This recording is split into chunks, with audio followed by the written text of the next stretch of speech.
Okay, we're heading east because Papa found some morels. So we're gonna go pick morels today. We already picked dandelions and now it's time for morels. Okay, so we're out on the edge of the boreal forest here. And we've been hunting for morels, which is a type of mushroom. And this is what I have so far, and I'm gonna continue on here pretty quick.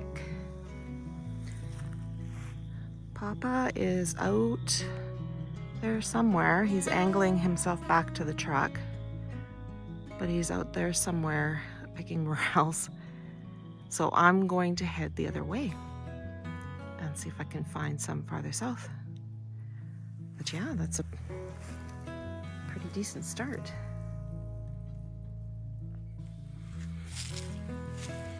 So I'm just along the fence line here on the property, and that is officially the boreal forest.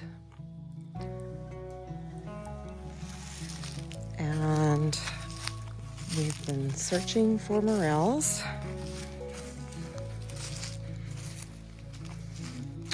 Gonna find an inn here. There used to be a really good patch down here in the spring. Usually you get the morels when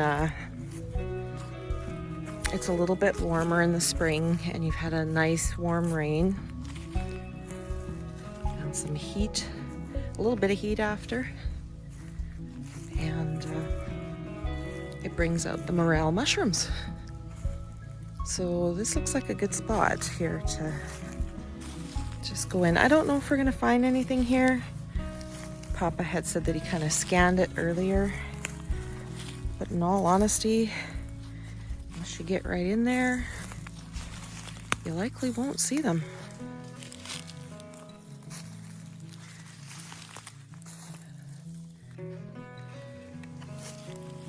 So this is a different type of mushroom that is growing on the tree here.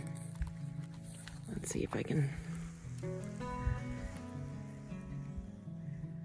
Yeah, I don't know what it is, but we're certainly not going to try it. That's hard as a rock, that one. That's something else. Pretty interesting. I'm thinking if there was any in some of these spots, we wouldn't see it because of this, all this dead grass here.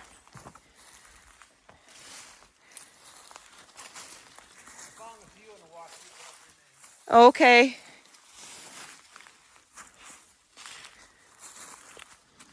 And Papa had said lots of times that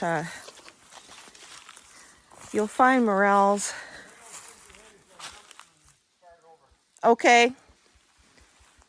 Papa says lots of times you'll find morels along the trails where the animals have been. And I asked him what he thought the reason was for that. And oh, it's pretty wet here. It's a good thing I have my rubber boots. Anyways, he said he had a couple of theories. Oh, the buttercups are going to be blooming here. Sorry, short attention span here. The buttercups, or some people call them marsh marigolds. Look at that. They always bloom in the spring. It's pretty.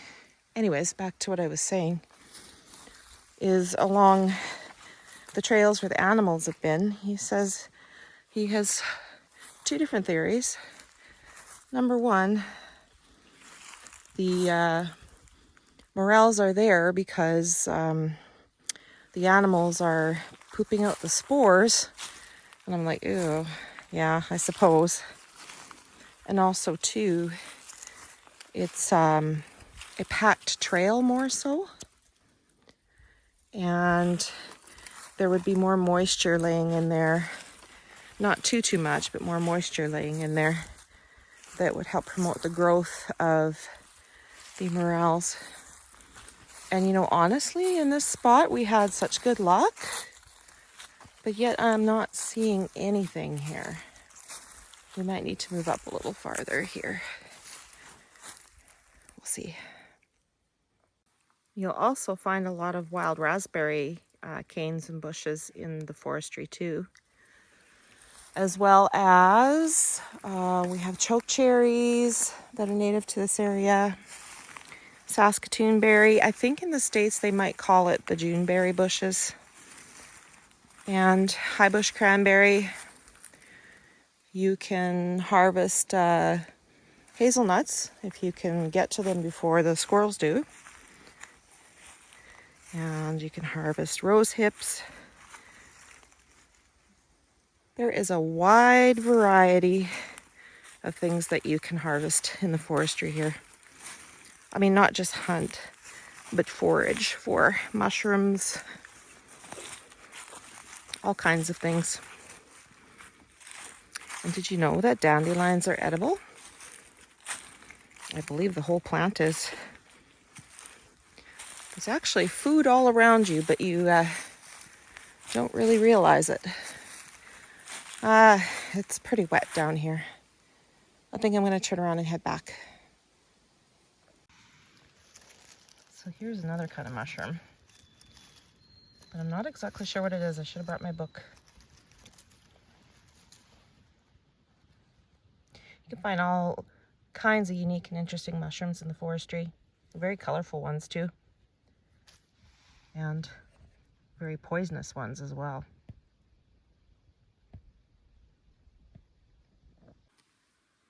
Well, I think that's it for today. Yeah.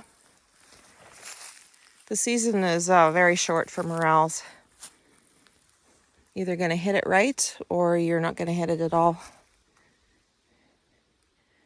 I think we did pretty good. I'll show you what we have as soon as we get it all together.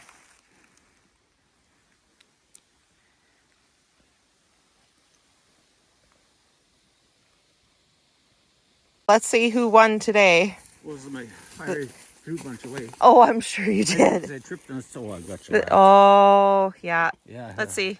I'm looking. In the chicken bucket. Yeah, I think Papa's got a little bit more. Papa won today.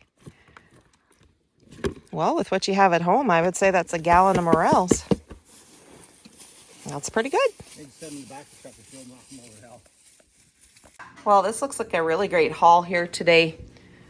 So I'm going to wash them up and then I'm going to set them out on a towel to dry. And as soon as our next batch of onions is finished drying in the dehydrator, I am going to put these in the dehydrator and get them dried up. And then what we'll do is I'll add them to what we have had in the last year or two. And at some point, we'll actually grind it up into mushroom powder to help flavor different recipes. But that's what we do with it.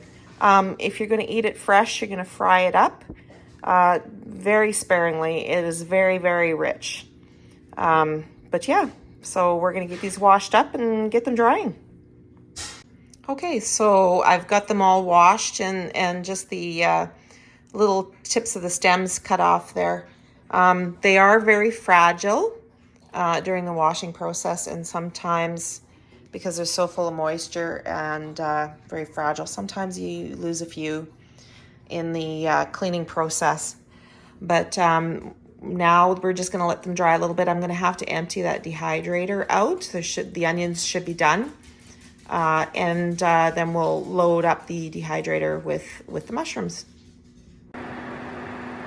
All right, so we've loaded up the dehydrator with the morels. We've actually taken out yet another batch of onion flakes, dehydrated onion from the dehydrator, and we've got it loaded up with these morels. And they're already starting to shrink down. They have quite a large water content, so immediately they will start to shrink down, and you'll be surprised at what you're actually left with.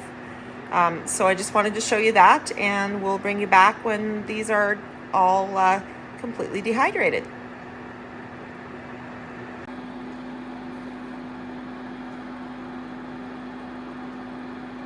All right, our morel mushrooms are ready to come out of the dehydrator.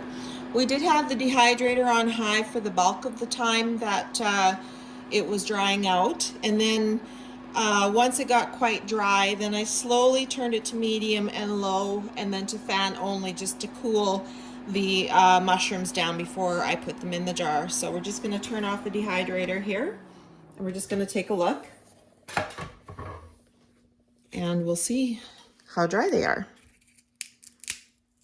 I would say that's pretty dry. Yep. So we're going to take and we're going to transfer these into this jar, and once we have them all into that jar, we're going to take a spent lid, not a brand new one, just a spent lid that we've used before. This was, I think, on ketchup. And we're going to seal it with a new sealer that I got. And so I'm anxious to show you what it is.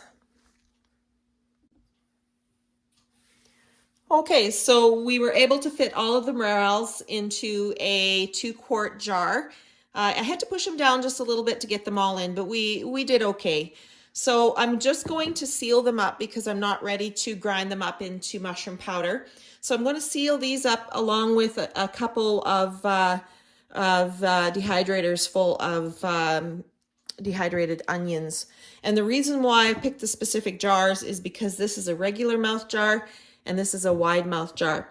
And the vacuum sealer I'm going to use is one I bought recently, and I'm so super excited because I don't actually have to pull out the huge one with the tubing to seal these off. So this is a portable, battery operated, rechargeable mason jar vacuum sealer, and it is the electric mason jar vacuum sealer VP05, and it can be found on Amazon. And this is what it looks like. Very basic, goes on top of the jar. You can press the button to see how much power you have left in the battery. And the button is also for the sealing portion of the process. So we're gonna start, and this one actually you can use on regular mouth jars and wide mouth jars. The gem jars that I have, you can't use it on. There's no connection or no attachment for that. So I can only seal in a wide mouth or regular jar. So I'm just going to show you how easy it is here. So we're going to take the mushrooms, the morels, and we're going to make sure that the lid is clean, or sorry, the rim is clean. We're going to take a spent lid and we're just going to set it on top. And we're going to put the vacuum sealer, press down firmly. Okay, sorry about that. And to seal it, we're just going to touch it lightly to start. So the sealing process has started, and in the instructions, it did not say how long to wait, but I listened to an online review and a YouTube review on it, and it said to leave it for 30 seconds. And as you're waiting for the 30 seconds, you can hear the motor in this vacuum sealer, you can hear it changing sound. And so that is telling you that it is working properly. So we've hit the 30 seconds. We're going to press stop. So press the button again. And on top, it'll show you how much is left in the battery power. So there's 91% left in there, 90% now. Okay, let's take a look and see if it's sealed. Yep, it most certainly has. There you have it. These have been vacuum sealed. So we can put the lid on this. We can set this aside. And then I'm going to show you the wide mouth attachment here as well. So what you do is you take and twist it. This comes off, and the remainder of the machine is the wide mouth attachment and the motor. So we're going to take a spent wide mouth lid, make sure and check your rims, make sure there's nothing on there that will prevent it from sealing. Your lid is on there. You put your vacuum sealer on, press firmly, and just lightly press to start the sealing process. You're gonna wait your 30 seconds again, and I'm just gonna be quiet while you listen to the change in the motor.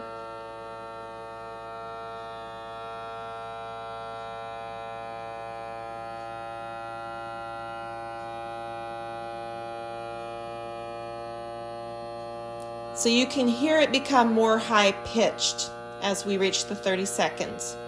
And we're at the 30 seconds, so we're going to press the button. It stops, and we can take a look, and we can see that there is 89% battery power left. And we'll take this off, and we'll check and see. Yep, it's sealed. Perfect. And that's how easy it is to vacuum seal your lids to your jars now. It's unbelievable. Before, I used to have to take the huge vacuum sealer out, and it had a cord and it had a separate attachment, and now it is so portable. It's amazing. I really, really love this new vacuum sealer. Just make sure that you have it charged up all the time. So there you go. There's our dehydrated and vacuum sealed morels, along with some of the onions we've been working on this past week.